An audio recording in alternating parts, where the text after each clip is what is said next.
Sara Chavit 2028. Ngayong araw po ay ang opisyal launching ng grupong Sara Chavit 2028 nationwide movement. Ang Sara Chavit 2028 ay katipunan ng mga nagkakaisang boses ng mamamayang Pilipino mula sa iba't ibang sektor ng lipunan, organisasyon, religious group at mga ordinaryong mamamayang Pilipino. Ang Sara Chavit Nationwide Movement ay opisyal na nagdideklara ng full support para kay Inday Sara Duterte para sa pagka-presidente ng Republika ng Bansang Pilipinas sa darating na 2028 national and local election. Ang Sara Chavit 2028 nationwide movement ay opisyal rin ipinapahayag ang aming matibay na suporta kay Manong Luis Chavit Singson para sa pagka-vice presidente ng Bansang Pilipinas. Mga kababayan, mula lang aming marinig ang opisyal na deklarasyon ng ating VP Sara Duterte noong February 28 na siya ay tatakbo bilang Pangulo ng Bansang Pilipinas, agad kaming nagkaisa at nag-ugnayan upang pag-usapan ang matibay at nagkakaisang suporta sa tambalang Duterte Singson.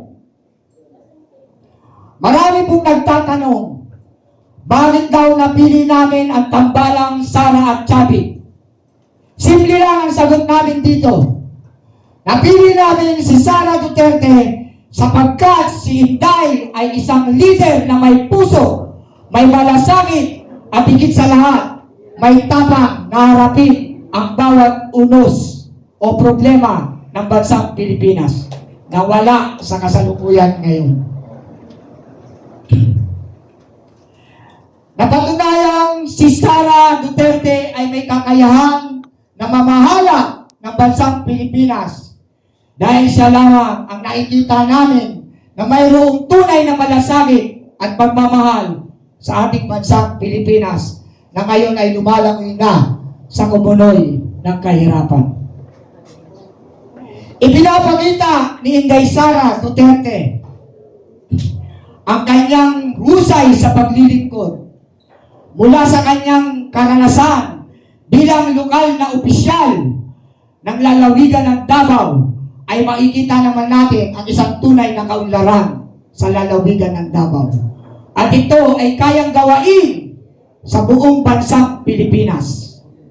Kami ay naniniwala na sa ilalim ng kanyang pamumuno, may pagpapatuloy ang mga programang magpapaunlad sa ekonomiya, magpapatibay sa kapayapaan, at kaayusan, at higit sa lahat, ang magpapaunlad ng Bansang Pilipinas.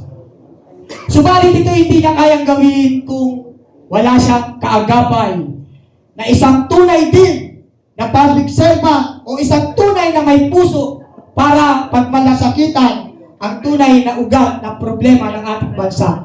Kaya napili namin si Manong Chavit Singson para maging kaagapay o maging pangalawang Pangulo ng Bansang Pilipinas. Bagamat hindi pa namin ito formal na nakakausap, ay ito ay aming pinagkaisahan. Kaming mga former Marcos loyalists, kaming mga mamamayang Pilipino na mayroong pagkakaisa, ay napagkasunduan namin na kung wala pa naman formal na deklarasyon para sa pangalawang Pangulo, ay napagkaisahan namin na itandem ito si Manong Chavit Singson dahil tunay na nakita namin ang kanyang leadership sa probinsya ng Ilocos Sur.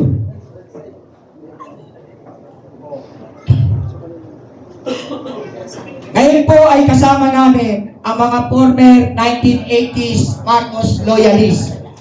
Mga dating Marcos loyalists na nagising sa katotohanan dahil sa nakita namin sobrang kahirapan na ng ating bansa at sobra-sobra na ang kanilang pamumulitika.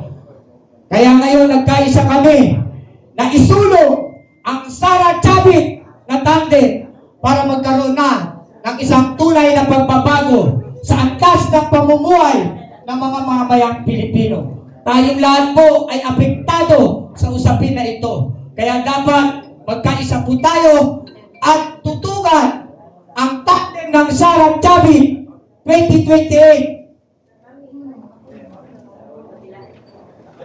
Kami po mga nandito sa inyong harapan ay naninindigan panahon na upang suportahan ang liderato may tapang, may malasakit, may tunay na paglilingkod para sa mga mahihirap na mamamayang Pilipino. At matultukan na ang sobra-sobrang nakawan sa ating pamamahala ngayon. Siguro maraming nagtataka, sobrang aga pa, no? Sabi nila, aga pa. Malayo pa 2028. Pero mga kapatid, mga kaibigan, mga kababayan, napakabilis po ng panahon. Huwag natin hihintahin na tayo ay malugmok sa dusa. Kailangan natin mapag-isipan at mapag-aralan kung sino po ba ang tunay na may malasakit sa bansang Pilipinas at sa mamamayan na ito.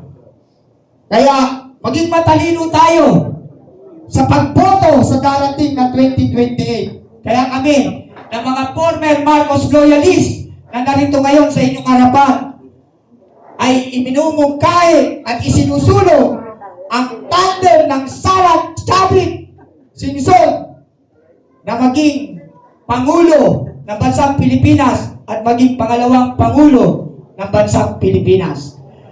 Dahil nasa ating mga kamay, nasa ating mga pagboto, ang tunay na kinabukasan ng ating bansang Pilipinas. Nakakaawa na po ang ating bansang Pilipinas sa sitwasyon natin ngayon. Kung mapapansin nyo, puro impeachment, impeachment, impeachment ang kanilang inaatupag at inaasikaso. Habang ang tunay na ugat ng problema ng ating bansa ay kanilang nakakalimutan. Ang nakawan na mali-maleta, ang ghost project na nawawala na dapat para sa tunay na proyekto. Pero ngayon, tila nakakalimutan. At ang pagtutuunan nila ng pansin ay ang impeachment ng ating pangalawang Pangulo na future President ng bansang Pilipinas, Sara Duterte. Kaya mga mahal kong kababayan, mga kaibigan, kamag-anak, sana po magkaisa po tayo sa darating na 2028 national election.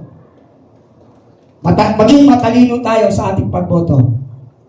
Sara Chavit ang ating suportahan. Mga mahal namin kababayan, ito na po ang pagkakataon para tayo ay magkaisa at tumindig at manindigan. Ipanalo natin ang kinabukasan ng ating bansa. Ito na ang panahon na lahat tayo ay sumuporta sa Inday Sara Duterte bilang Pangulo at Manong Chavit Singson bilang pangalawang Pangulo dahil nasa kanilang mga liderato ang tunay na serbisyo para sa tao at para sa pagpapaunlad ng ating bansang Pilipinas. Sabi nga ng ating Pangulong Sara Duterte, mahalin natin ang Pilipinas. At ang ating namang pangalawang Pangulo na si Mr. Chavit Singson, ang kanyang paninindigan ay isang salita para sa kaunlaran ng ating bansa. Maraming salamat po. Ito po ang former Marcos loyalist na nagising na sa katotohanan. Maraming salamat po.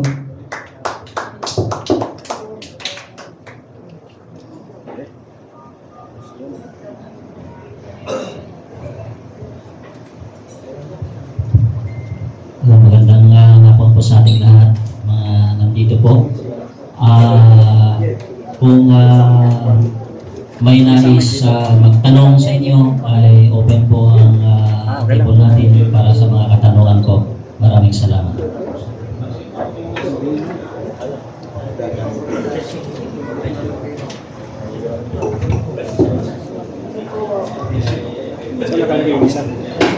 Question po, DJ Mendoza from Net25. Sir, tama ba yung pagkakarinig ko kanina hindi pa po ninyo nakakausap si Sir Chavi? And may balak po ba kayong kausapin si Manong Chavi po para sabihin po yung pagsuporta sa kanya? Sa totoo lang, honestly speaking, hindi pa talaga. Pero kami nagkakaisa at nagkakasundo na kakausapin namin para siya ay makumbinsi na tumakbo bilang pangalawang Pangulo ng bansang Pilipinas. Dahil sa maraming kadahilanan. Una, ang competency. Competency ng what? Competency of financial. Meron po siya yan. Kaya hindi na po yan mangungurakot. Kaya kakatakot po, mag-alal ng pangalawang Pangulo kapag kurakot din. Pero sa katauhan ni Manong Chavit Singson na aming isinusulong bilang maging pangalawang Pangulo is meron siyang financial capacity at hindi niya nahangarin pang mangurakot. At nakita naman po natin ang lalawigang Ilocos Sur kung gaano kaunlad at kung gaano na ang mga mamayan doon ay walang reklamo sa uri o antas ng kanilang pamumuhay dahil na ibibigay nung panahon pang si Manong Chavit Singson na isa pang gobernador ng lalawigan ng Ilocos Sur. Halos lahat ng kanilang mga pangangailangan ng kanilang lalawigan ay natutugunan. Maging ito man ay personal o family problem, siya ay nakaagapay sa mga mamayan o lalawigan ng Ilocos Sur. Kaya napakaganda kung mailagay natin siya sa buong bansang Pilipinas para maging kaagapay ng ating Pangulong Sara Duterte. Sir, gumugulong pa rin yung impeachment proceedings ngayon sa Kamara. In case man na pumoto na yung ating mga congressman na may probable cause, umakyat sa Senado at ma-convict po o ma-impeach at matanggal po sa pagka-vice presidente at ma-bar na po sa pagka si Vice President Sara Duterte. Do we have any alternative po? Ano po ang balak ng ating grupo kapag kalakataon po yun? Ma-bar po siya sa pagtakbo sa 20 presidential elections dahil po dun sa impeachment. So, magandang hapon sa ating lahat at sa ating mga bisita. So, kung sakaling man ang ating Vice President ay impeach sa gumugulong na impeachment ngayon, ang grupo ay hindi po nag-antubili na isolo ang mga Duterte na replacement sa ating Vice President. Ipatuloy po namin na idalagin ang Duterte para mamumuno sa bansang Pilipinas. Actually, para sa akin, for my own opinion and observation, ito ay kulay politika. Kung dadaanin ito sa legal fight, hindi naman may impeach si Sara Duterte o si Pangulong Sara Duterte. Malabong ma-impeach po. Ito po ay mangyayari lamang dahil binabraso nila. Masyado nilang pinupolitika, instead na isipin nila ang kaunlaran ng bansa kapag merong umupo na may malasakit sa ating lipunan, ay hindi kabaligtaran. Kanilang pinagtutulungan at pinagkakaisahan. Nasa kanila power, nasa kanila ang pondo. Kaya lahat gagawin nila para lang masira ang ating Pangulong Sara Duterte. Kaya hindi ang 32 milyon na bumoto at nagtiwala kay Pangulong Sara Duterte ay malaking question mark po yan kapag siya ay na-impeach. Dahil ako bilang isa sa 32 milyon onward, parami na ng paramihan. Baka ngayon hindi na 32 milyon ang nagtitiwala at nagkakagusto sa ating Pangulong Sara Duterte. Napakarami na po. Kaya hindi po yan papayag na ma-impeach. Ang problema natin ngayon, kung sino ang mga involved sa maleta-maletang nakawal na pera, sila pa ang mga investigador ngayon sa impeachment na yan. Kaya, God knows everything. Ang tiwala namin mga 32 million na nagtiwala sa Pangulong Sara Duterte, ang kakampi namin dyan ay ang Diyos. Siya ang magtatadhana kung sino ba talaga ang karapat-dapat na maging Pangulo ng bansang Pilipinas dahil nakakaawa na po ang bansang Pilipinas. Sobra-sobra na ang pamumulitika. More politics but lack of service. Yan po ang nakikita namin. Kaya hindi po kami papayag, kaming mga former Marcos loyalists na nagising sa katotohanan ay hindi po papayag na siya ay ma-impeach. Lalo na po kung wala namang grounds at masyadong politika lang ang nakikita namin dito. Sir, ito po ba ang initiative natin ay alam ni VP Sara? Nakausap niyo na po ba siya and supported po na yung grupo? Hindi pa namin nakausap, pero meron na kaming mensaheng ipinarating sa kanila na napupusuan namin si Manong Chavit Singson na maging pangalawang Pangulo. Dahil aming nababatid na wala pa naman siya talagang napipisil kung sino ang gusto niya ang pangalawang Pangulo. Pero kami nga po bilang mga concerned citizen, concerned organization ay nagkaisa at napagkasunduan na itandem si Manong Chavit Singson. Dahil nakikita namin, hindi nila mapupolitika si Manong Chavit Singson. Bakit? Dahil hindi po siya kasalukuyang government official. He is in private life. Kaya hindi nila magagawang siraan, hindi nila magagawang i-demoralize, hindi nila magagawang i-character assassination. Bakit? Para silang nagtampo sa bigas pag kinalaban nila si Vice President Chavit Singson. Sir, magandang hapon po. Sir, you're mentioning about Chavit Singson na rin. The last election, hindi siya natuloy sa pagtakbo bilang senador because of health reasons. Kung sakasakali, syempre, given the age of Manong Chavit, who's your alternative pag hindi mo siya tumuloy sa inyong proposal na itandem kay VP Sara? Regarding dyan sa bagay na yan, for clarification lang tungkol sa health issue, nakita ka namin si Manong Chavit nung nakaraang pa, malakas naman at may kakayahan. Pangalawa, pagdating sa pagseservisyo naman, ang gumagana dyan, ang kanyang puso, malasakit sa bayan at mamayan. Kahit nakahiga ka na sa ospital, kung talagang gusto mo maglingkod, makakapaglingkod ka. Dahil meron kang mga tao o mga sekretary na pwede mong mautusan para magbigay ng serbisyo o representative para magserbisyo.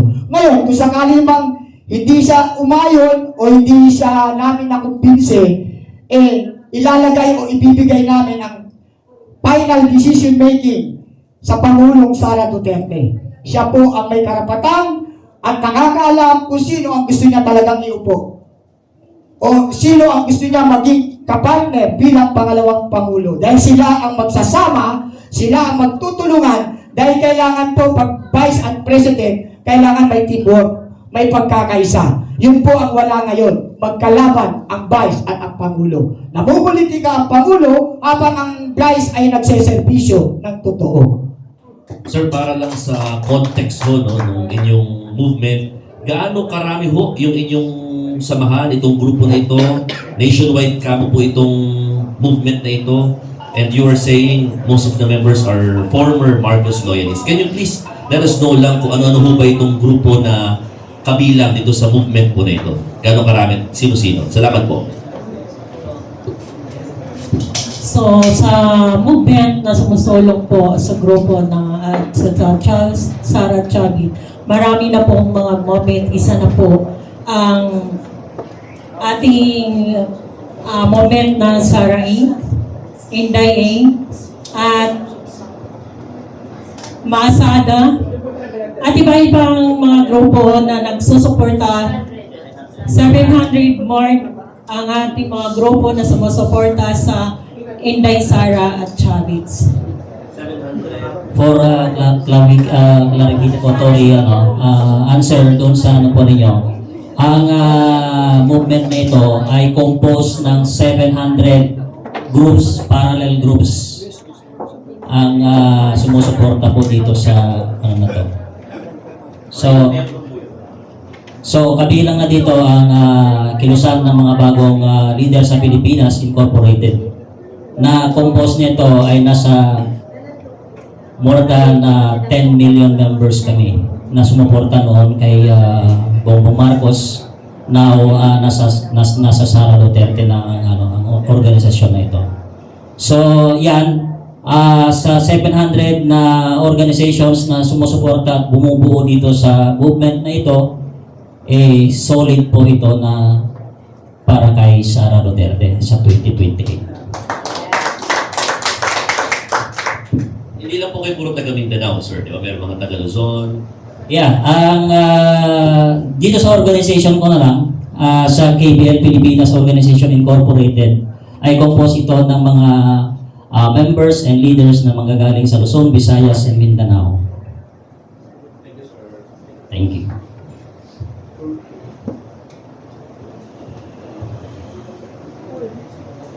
For clarification lang ha, kasi mayroong natanggap akong mensahe na kahapon pala tumawag ang OBP. Thank you Lord. Tumawag ang OBP at nagtatanong tungkol dito sa magaganap na event. Kasi mayroon po namang coordination nito, yun nga lang, siyempre, actually confidential eh. Pero yun na nga, nabanggit na tumawag ang OBP, Office of the Vice President, at nagtatanong. At plano talagang dumalo, kaya lang some of security reason, yun na, hindi na natin masasabi kung darating nga o hindi. Ano question mark Yun na lang. Basta ang importante, alam nila ang naganap na ito. At pangalawa, susugang ko lang yung sinabi ng aking mga ka-former regarding dun sa kung gaano ang dami. Actually, yung binanggit nila, milyon na. Mga political organization po yun. Iba't ibang political organization. Paano naman po yung sektor ko? Bilang isang OFW advocate leader, napakarami po niyan. Internationally po ang aking kinaaniban na grupo. OFW and ex-OFW. Kaya napakarami po niyan. Pangalawa, paano naman po yung mga hindi nakapabilang sa mga political organization na magtitiwala sa aming isinusulong. Kaya napakarami po. This is not a matter of na kung gaano ang bilang o dami. Ito po, ang magkukumbinsi po kasi sa ating mga mamamayang Pilipino para magboto ng tamang kandidato ay ang nararanasan natin ngayon na sobrang kahirapan. Kaya sila mismo ay magkukumbinsi na mag-allow ng tamang kandidato. Sara Chabi, 2028, yan po ang isinusulong namin.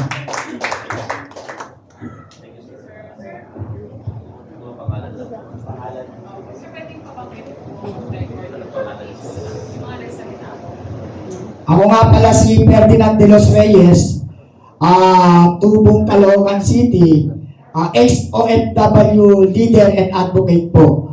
At the present time po, ako po ay member ng Overseas Filipino Veterans Association under Engineer Eli Moa, based to Alcobar, KSA po. At kasalukuyan ding aktibo sa pagsulong ngayon ng aming napagkasunduan na isulong ang Sara Chabi 2028.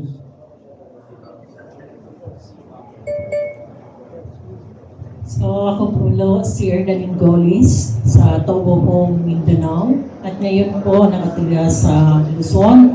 So sa aking pong pag-iikot, nakikita po natin ang movement na sumusuporta sa ating Pangulong Inday Sara Duterte and Chavit Singson. So kaya namin nasabi na marami po mga organisasyon na sumasama at sumusuporta sa ating BC President Inday Sara and Chavit Singson 2020. Assalamualaikum warahmatullahi ta'ala wabarakatuh. Magandang hapon po sa lahat ng dumalo, lalong-lalo na po ang mainstream media and reporters. Nandito po ako at ako ay lubos na nagagalak at pumunta para po magpakita at magparamdam ng support para sa President Inday Sara 2028 and Manong Chavit, the former governor of Ilocos, for Vice President 2028. Bilang isang Maranao tribe po, maraming salamat po. Ang iyong lingkod naman po ay ako si Rodel Tupaya Jerez ng Cagayan Valley, Province of Cagayan. Agila ng Cagayan. So, ang organization na kinabibilangan ko ay ang KBL Pilipinas or Kilusan ng mga bagong leader sa Pilipinas Organization Incorporated. Isa siyang SEC registered. Meron siyang sa page namin meron na siya more than 5,000 na members and officers at nationwide po ito. At kami po ay handang-handa na sa nationwide caravan ng Sara Duterte at Chavit Singson for 2028. Maraming salamat. Mixing lang. Kasi mo, nakahaba nila magsalita. Okay. Take to. Ako po si Rodel Tupaya Jerez, Tubong, Cagayan Valley, Cagayan North. I am the founder and president of the Kilusan ng mga bagong leader ng Pilipinas Organization Incorporated. Isa siyang SEC registered. At merong members sa page na 5,500 members. At meron kaming registered sa aming files na more than 10 million members and officers Luzon, Visayas, and Mindanao. Maraming salamat po.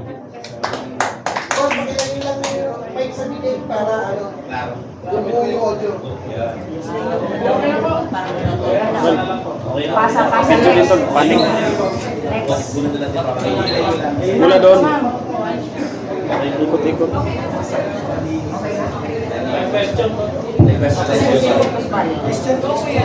Sige po. Noong 2022 election, Fanning.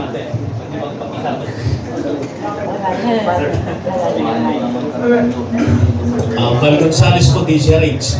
Noong pong 2022 election, si Vice President Sara Duterte ay tumakbo sa ilalim ng Lakas CMD. Yun po yung kanyang partido politikal sa kanyang COC. Now, tama naman po yung sinabi ho ninyo kanina na hindi na ito maaga kung pag-uusapan ng eleksyon, yung pagdideklara ho ninyo.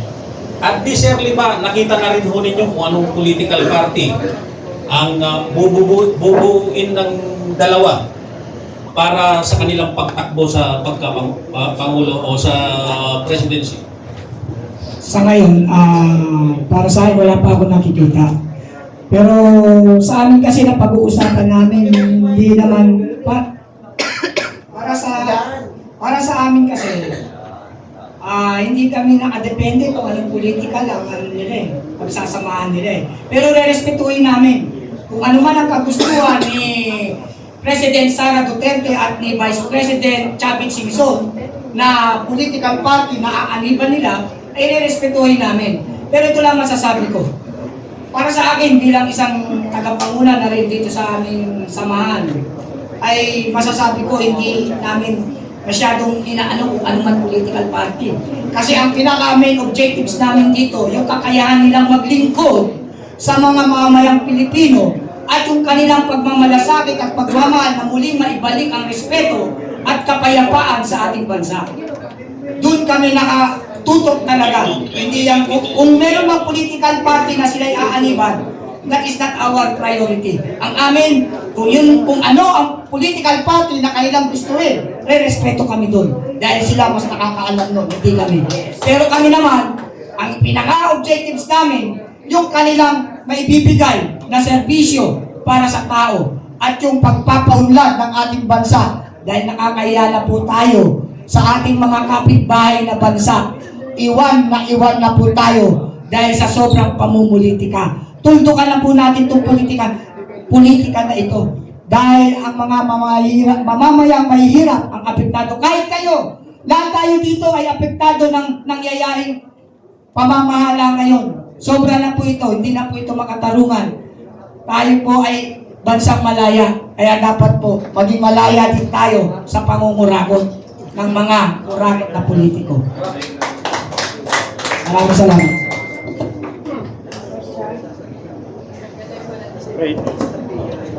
Hello po, good afternoon. Ako po si Tess Escoto. Nagre-represent din po ng iba't ibang group. Kung tayo ay individual, nangingignit na rin sa nangyayari ngayon sa bansa. Ang nirepresent ko po ay isang spiritual warrior, pulahan, at ang mga soldati imam.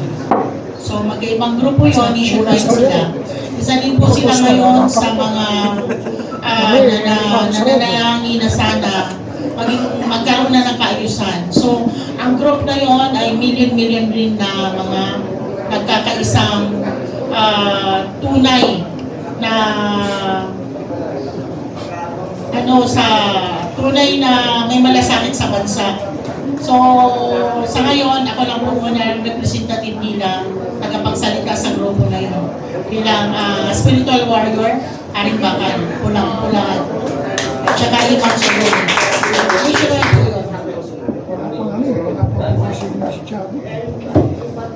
Magandang tanghali po sa ating lahat.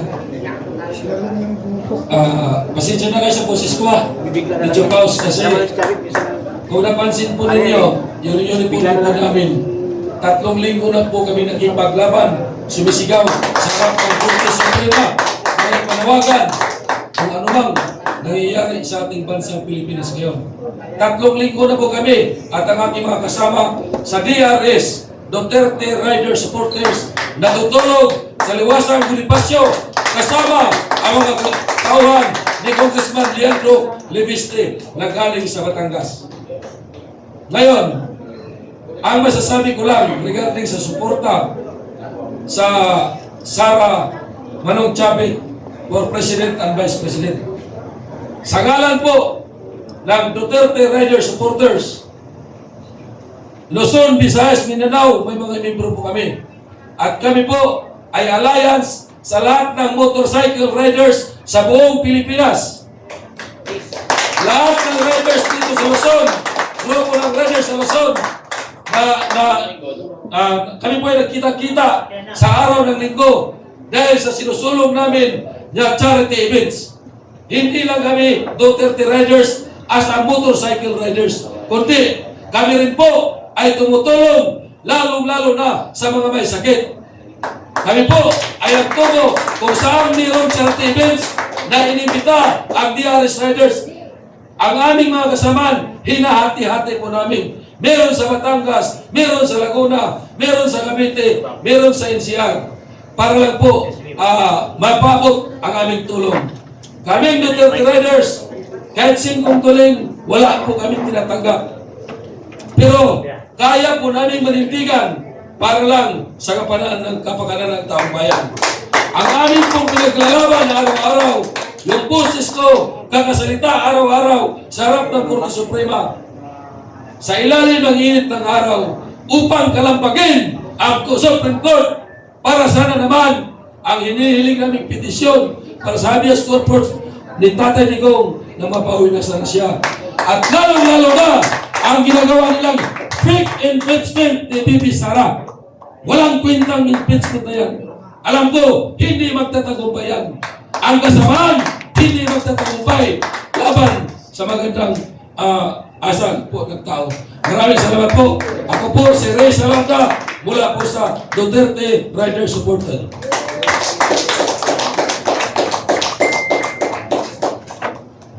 Ako naman po si Luz Delminda Esperon Mangampo, taga Quezon City po ko, District 2. Kung saan po yung pinakamagandang opisyal na pwede pong pagkatiwala ng buong bansa ay doon po ako. Yun ba hindi namin pagkakait sa mga magagaling na tao na hindi mga matatapos sa maleta. Yun lang po. Sir, question. After this event po, ano po meron ba kayong balak po na magkaroon ng saturation drive sa buong Pilipinas? Sir, after ng launching na to, we are now proceeding to our nationwide caravan. So, yung mga Duterte solid north natin dito sa Luzon, you must prepare now for our nationwide caravan. Mag-start po tayo dito sa Luzon. Yun po sir. Sir, in case po na si VP Sara ay may impeach mo, ay nasabi niyo, meron yung hakbang na gagawin. Ano yung gagawin ng inyong grupo in case na mangyari yan? At ano ang inyong assessment sa itinatakbo ngayon itong impeachment trial? Masasabi ko dyan, ang hakbang na gagawin ng grupo, hindi lamang po grupo ang gaganap nito. Buong mamamayan ng Pilipinas na gusto ng isang tunay na pagbabago. Sa tingin niyo hindi lamang po kami. Sa tingin niyo ba magkakaroon ng kaguluhan in case na gano'n na mangyari? Ay hindi po namin yan isinusulong ang kaguluhan. Ang isinusulong po namin ay kaunlaran, kapayapaan, at kaginawa ng ating mga mamayang Pilipino. Against po kami sa kaguluhan, kaya malabong mangyari na may nagaganap na kaguluhan. Dadaanin po namin ito sa legal fight with the help of our Almighty God. Yun lamang po ang tiwala namin. Nasa panig namin ang Diyos. Dahil kung papansinin niyo po, hindi po kami talagang magkakakilala eh. Iwalay po kami ng grupo ng bilang Marcos Loyalist Group kami nung araw. Hindi po kami isang grupo.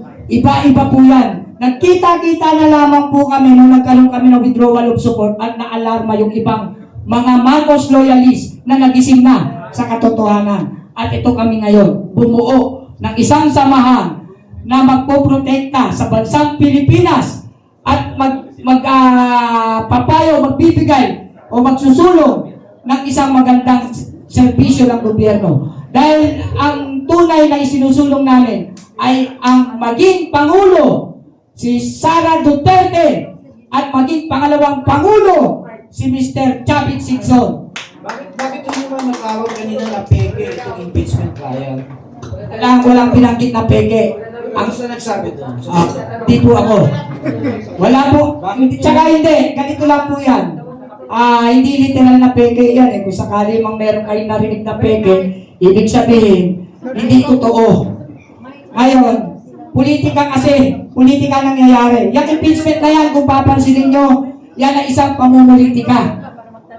Kahit walang grounds, binibigyan ng grounds para lamang maisulong ang impeachment. Actually, mismong Supreme Court na ang nagdeklara na ang constitutional ang nagaganap na impeachment na yan. At ang kanilang ginagrounds ay ang confidential fund ng pangalawang Pangulo na ikinilir ng Commission on Audit na ang confidential fund ay no anomalous or walang korupsyon na naganap at nagamit sa tamang proyekto ang pondo ng confidential fund. Kaya nasasabi na kung may narinig man kayong peke, dahil lumalabas dito na hindi po magtatagumpay ang impeachment para sa pangalawang Pangulo. Dahil yan po ay political motivation lamang. Yes! Tapos na? Dito sa kabila, may gusto ko lang pong dagdagan patungkol sa impeachment. Bakit po natin pinipilit ang impeachment na kung tutuusin wala naman pong talagang basihan sa mga nilalabas ng mga kalaban ng pamilya Duterte? Ayaw nyo ba ng kapayapaan? Aming mga Duterte diehard supporters nandito po para hindi maghasik ng lagim, kundi hinahanapan natin ang solusyon para maayos ang Pilipinas, lalo na sa aming rehiyon, sa Bangsamoro Autonomous Region, Muslim Mindanao, na para sa akin po ay takot na takot dahil ang kababagsakan ng kinakaharap ng ating bansa ay itong walang solusyon. Wala na pong patutunguhan ang Pilipinas. Maghanap po tayo ng magandang solusyon. Magtulong-tulong po tayo dahil ang kinakaharap ng ating bansa ay hindi po biro. Sobra na po. Sobra na po ang kahirapan na dulot ng korupsyon na kinakaharap ng ating bansa. Huwag po natin na pagbigyan ng pansin ang anumang mga pagbabatikos o mga panlilinlang sa ating bansa. Dahil itong impeachment na to ay wala pong patutunguhan kundi ikababagsak ng ating bansa. Kami po ang mga Muslim, kaya kami lumalaban. Dahil kami ang pinaka number 1 na tinatamaan ng crime. Sobra na po, lumalaganap na po ang kriminalidad sa aming bansa. Ngayon, papalapit na po ang Bangsamoro election. So ano po ang kahihinat nandito? Ako minsan po nakakapag-post po ako na sana wala pong mangyaring magaganap na patayan sa darating na eleksyon. Kaya po, kayo po ang mga nandito, magtulong-tulong po tayo dahil ang kinabukasan ng ating bansa ay yung susunod na henerasyon. Ako po ay nakikiusap, tigilan na ang pamumulitika dahil ang mga pamilyang Duterte, ang gusto nila, lunas, hindi paghasik ng naging. Maraming salamat po. Nagdagan ko lang din po, no? Pagdating sa impeachment, kaya po, sa panahon ng crisis ngayon, itong gobyerno na to, mas inuuna ang impeachment na hindi naman mamamayan ng bansa ang makinabang. Siguro tayo lahat alam natin kung sino makinabang sa sinusulong nilang impeachment. Crisis ngayon ng gasolina. Ang ating bansa, ang tinututukan ay ang impeachment. Hindi yung pangangailangan ng mamamayan, katulad ng pagbaba ng gasolina. Saluhin muna ng gobyerno ang mga subsidy para bumaba ang gasolina. Diba? Dapat doon sila sana nakatuon.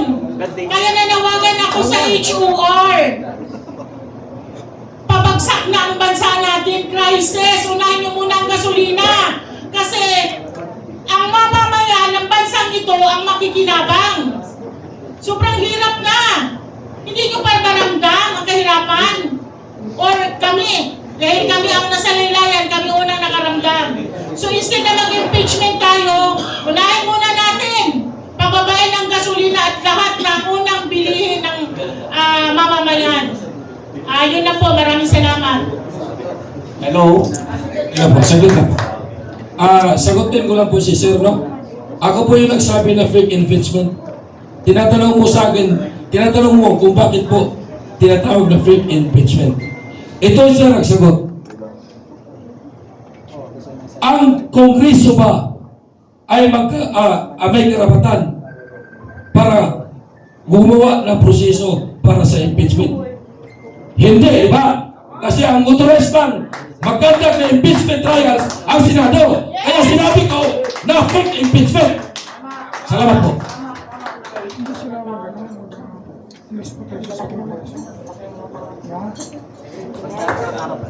So, wala na po bang Meron po. Magtanong lang po kayo at Magandang hapon po. Katanungan ko, halimbawa po, kasi po ngayong magaganap ang eleksyon, no? So, ito po ang naglalabas sa survey para sa mga Pangulo Presidential Election. For Presidential Administration Candidate, Senator Romar Rojas, si former VP Lenny Robredo, Senator Ping Lacson, Senator Risa Montevero, and Senator Pitulfo. Ang tanong ko po ay, sino po ang magiging matinding kalaban ni VP Inday Sara kung magaganap ang eleksyon? Sa inyo? Sa aking opinion, wala. Walang matatag o magaling na magiging katunggali ang ating Pangulong Sara Duterte. Wala. Dahil lahat po sila ay involved. Mali ang nakawan.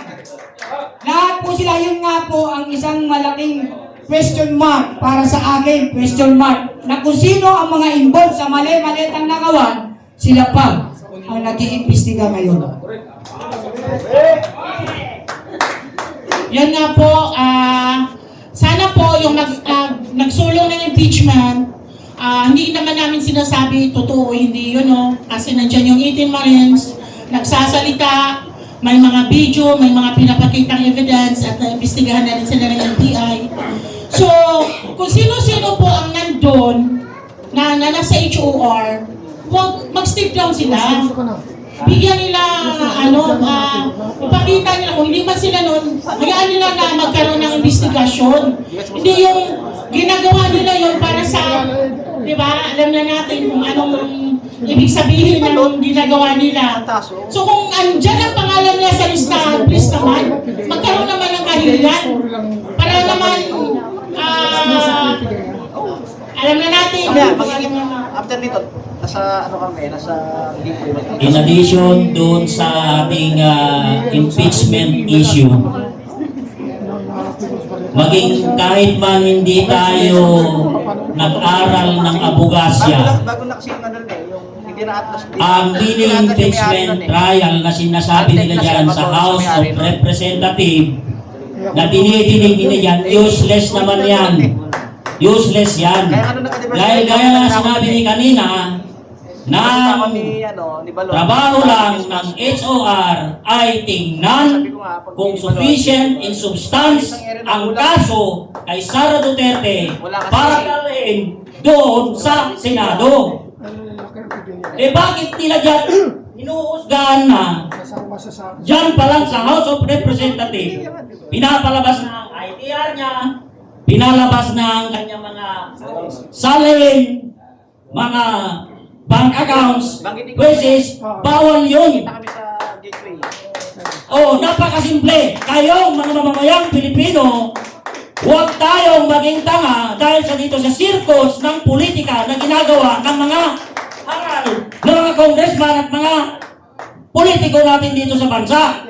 Dahil ang power ng taong bayan, tayong mga sibilyan ay powerful sa mga iyan. Bakit natin pakikinggan ng mga yan? Dahil tayo may power. Huwag sila ang gagamit ng mga resources ng gobyerno para sa ganun ay ipitin, takutin ng mga Pilipino. Yun ang tama.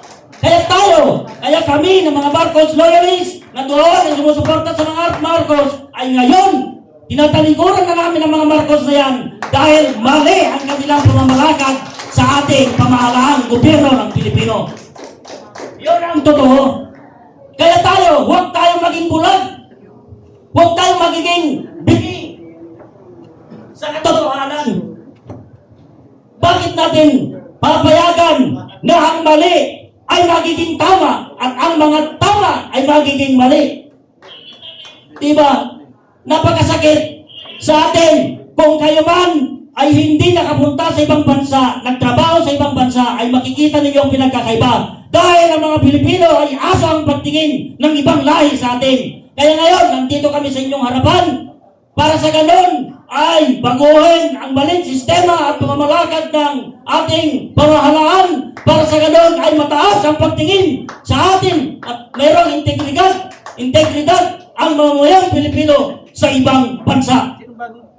Ganun lang po, kasimple yun. Dagdag lang. Director General sa Ganing Neres. Dating sa Para magkaroon ng kaalamanan ng ating mga mamamayan, additional lamang po.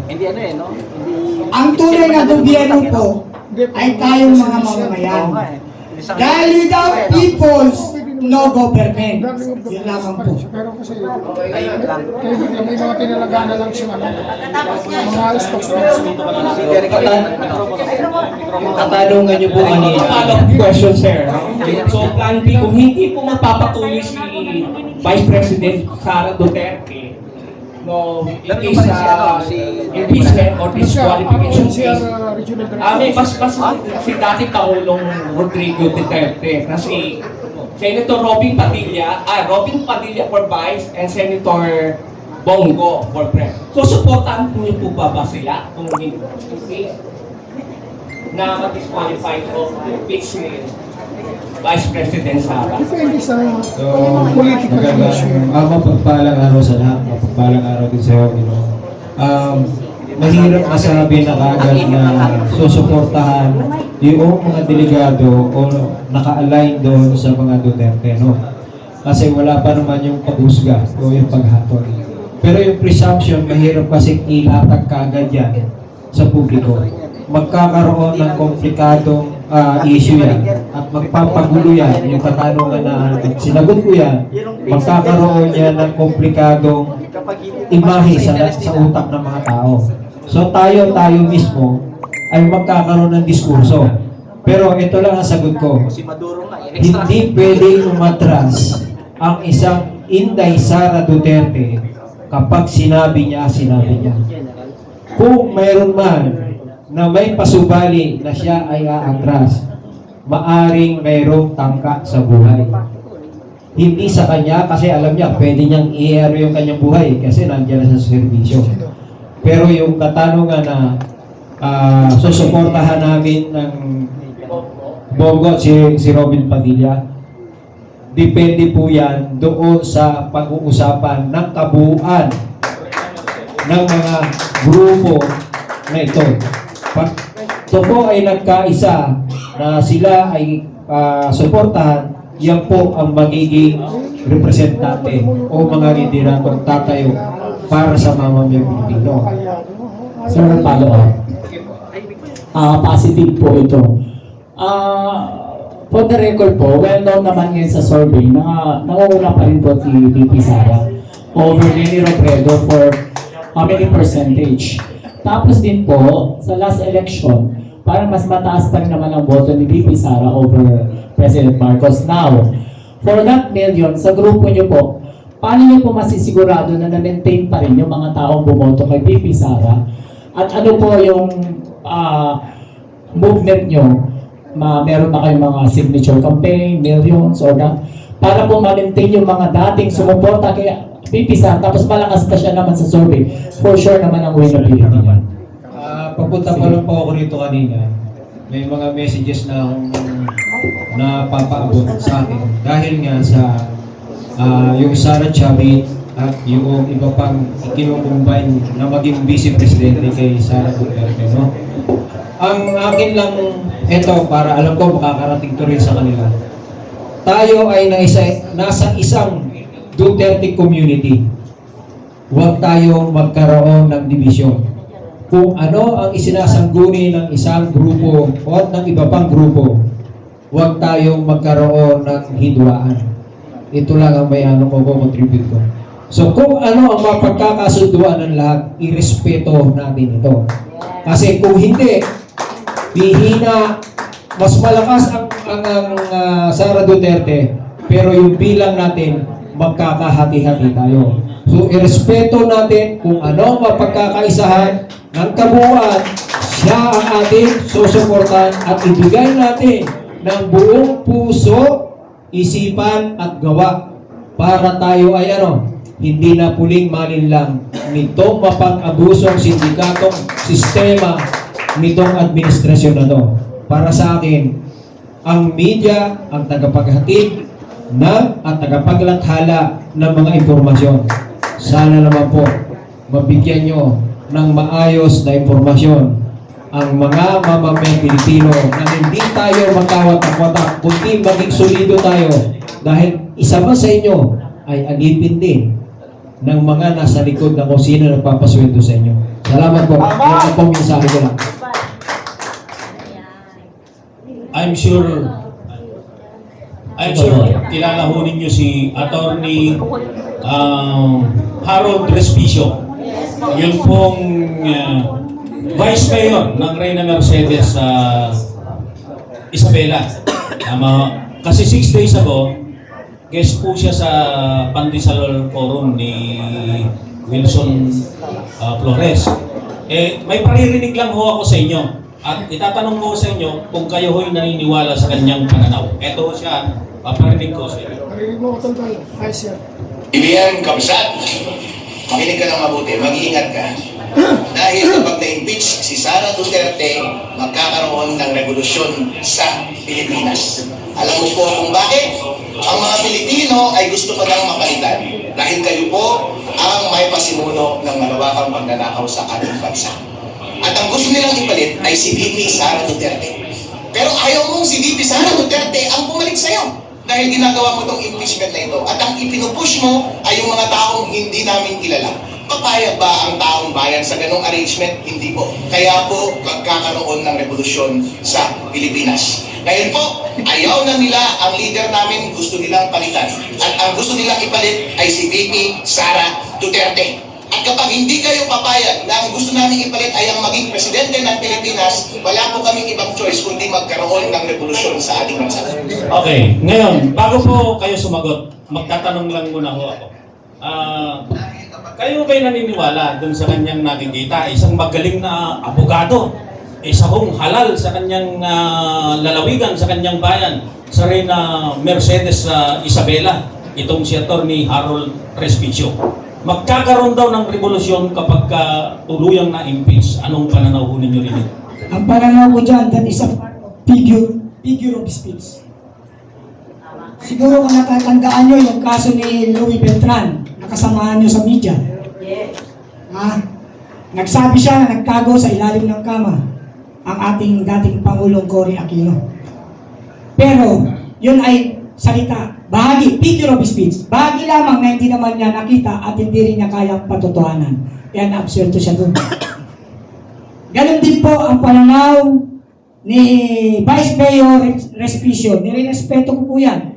Dahil yan po ay lumalaban din para sa katotohanan at para sa bayan. Pero yun ay kanyang pananalita. Pero hindi pa yun kayang gawin o gampanan dahil isa lang po siya sa nagsasalita nun. Hindi po kabuo ang grupo.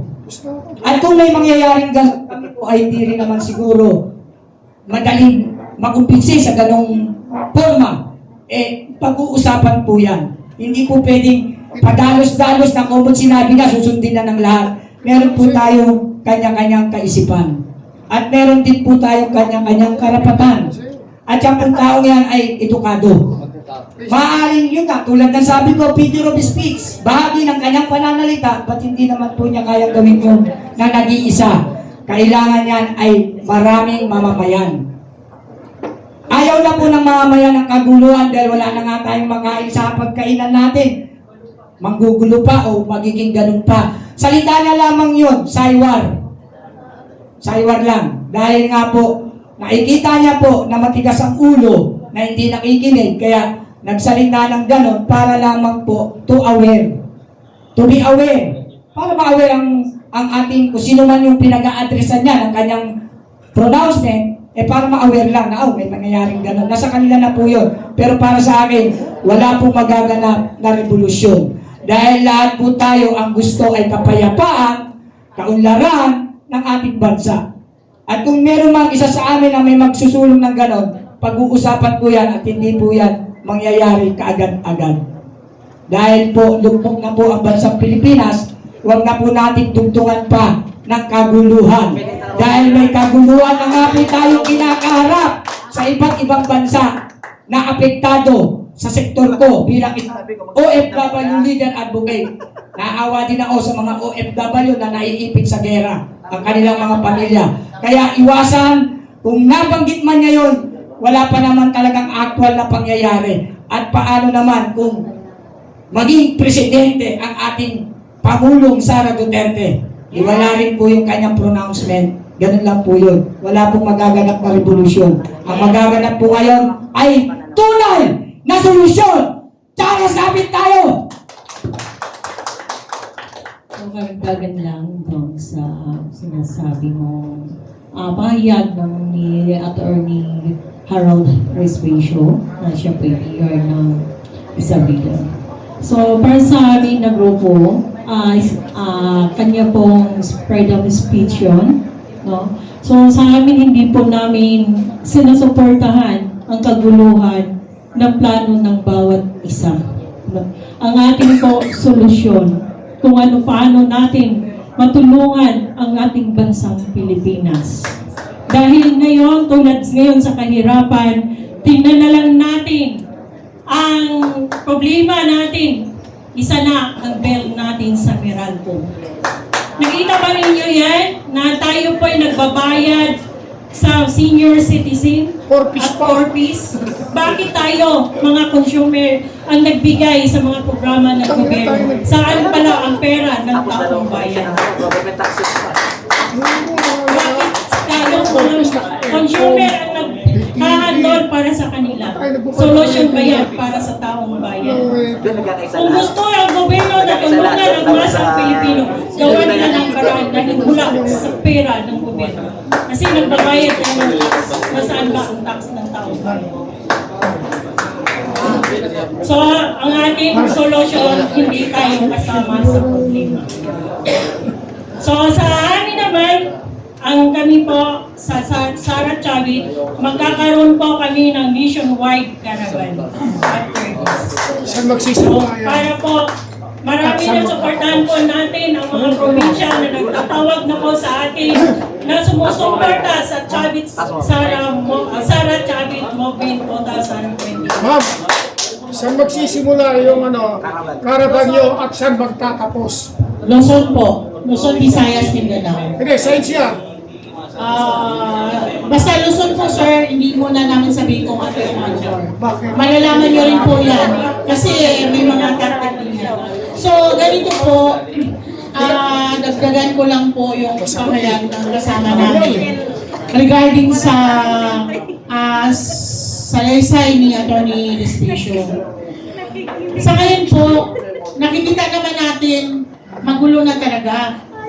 At sobrang powerful na ang mga nakaupo ngayon sa gobyerno. Ramdam at nakikita natin lahat. Tayo po ay mga Pilipino. Bawat isa sa atin ay may kakayahan kung paano gamitin o paano ang magiging Pilipino.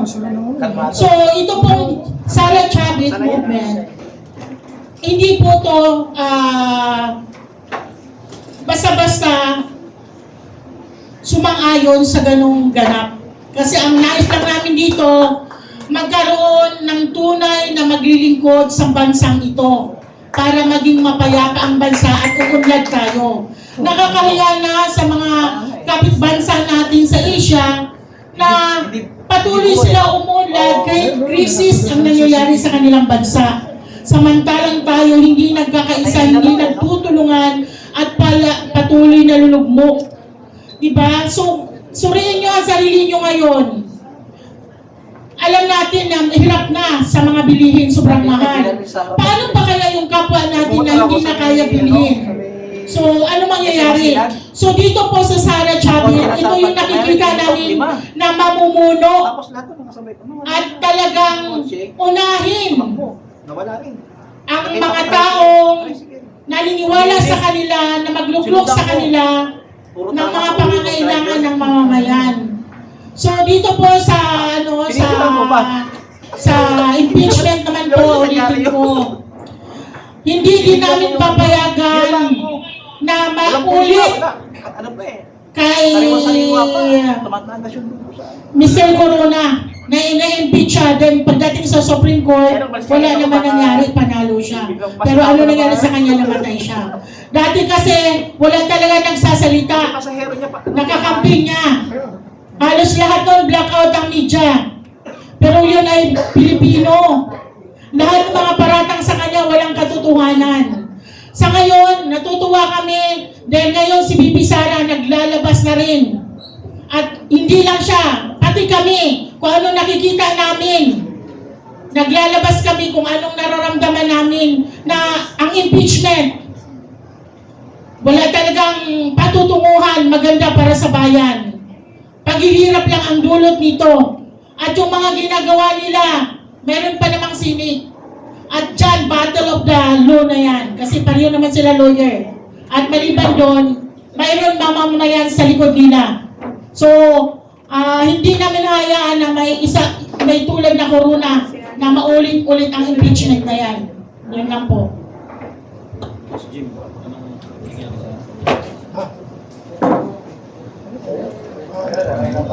Kung meron pong katanungan po, magtanong pa po. Barangay sa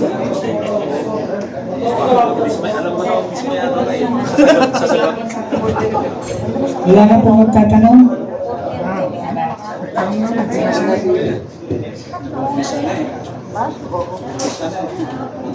Kita mo live ba? So wala na po ba ang mga katanungan ng ating hanay ng mga media?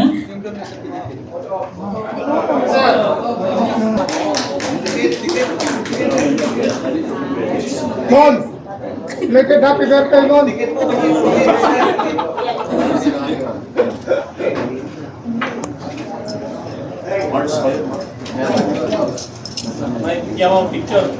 Ha?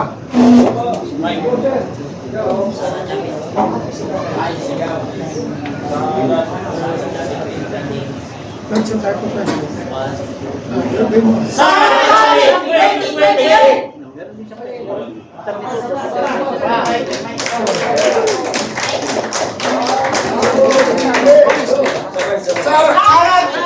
Ayaw magkumas, ayaw magkumas. Sarap!